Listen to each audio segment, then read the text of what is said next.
अस्सलामुअलैकुम नाज़रीन, मेरी आज की वीडियो का मौजू है, अगर आप किसी से सच्चा प्यार करते हैं तो उसका साथ दें और उसे तन्हा न छोड़ें कि बाद में उसे पछताना पड़े। ये कहानी एक लड़की जिसका नाम अज़रा था उसकी है, जो कि बताती है कि मेरी उम्र 27 साल है। जब मेरी तालीम मुकम्मल हो चुकी थी तो मेरे घर वालों ने मेरा रिश्ता करवाना चाहा।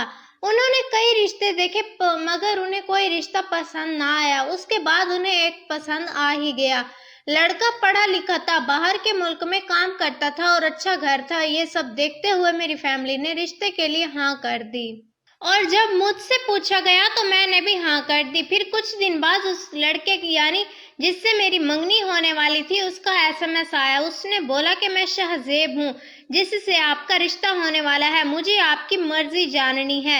ये बात मुझे अच्छी लगी। उसने कहा कि ये आप क्या चाहती हैं?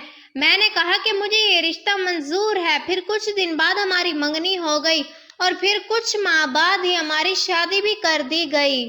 हम दोनों बहुत ही खुश रहते थे, किसी को पता ही न चलता कि हमारी अरेंज मैरिज हुई है या फिर लव मैरिज। फिर कुछ माह बाद उनको दोबारा यूरोप जाना था, वो गए तो मैंने बहुत उदास हुई। उनके जाने के बाद मुझे पता चला कि मैं प्रेग्नेंट हूँ। मैं ये बात शाहजेब को बताती तो वो बहुत खुश होते। उन्होंने कहा कि मैं बच्चा पैदा होने से पहले ही वापस आ जाऊंगा। कुछ माह गुजरे तो मैंने शाहजेब को बोला तो उन्होंने कहा कि मुझे छुट्टियां नहीं मिल रही, लेकिन मैं डिलीवरी के बाद आ जाऊंगा। बच्चा पैदा हो गया जो कि बेटा था। मैंने शाहजेब को बताया तो वो बहुत खुश हुए, उनको छुट्टी भी मिल गई। वो वापस पाकिस्तान आने की तैयारी करने लगे। जब वो फ्लाइट में बैठे तो मुझे कॉल आई कि मैं आ रहा हूँ। मेरी खुशी की हद न थी। फिर अचानक उनका फोन बंद हो गया। मैंने बहुत कोशिश की मगर कॉल दोबारा न आई।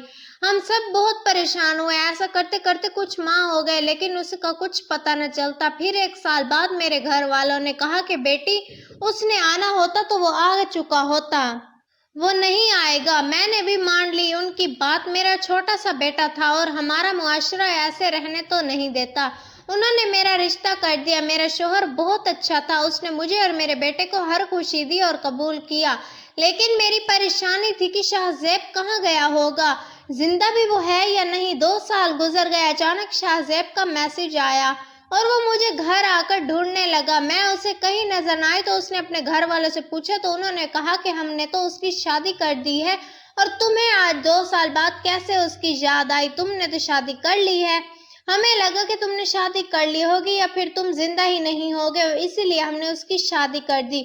वो अपनी बीवी के पास गया, उसे देखकर रोने लग गया। तभी गजरा का शोहर आया। उसने कहा कि तुम यहाँ कैसे? तुम तो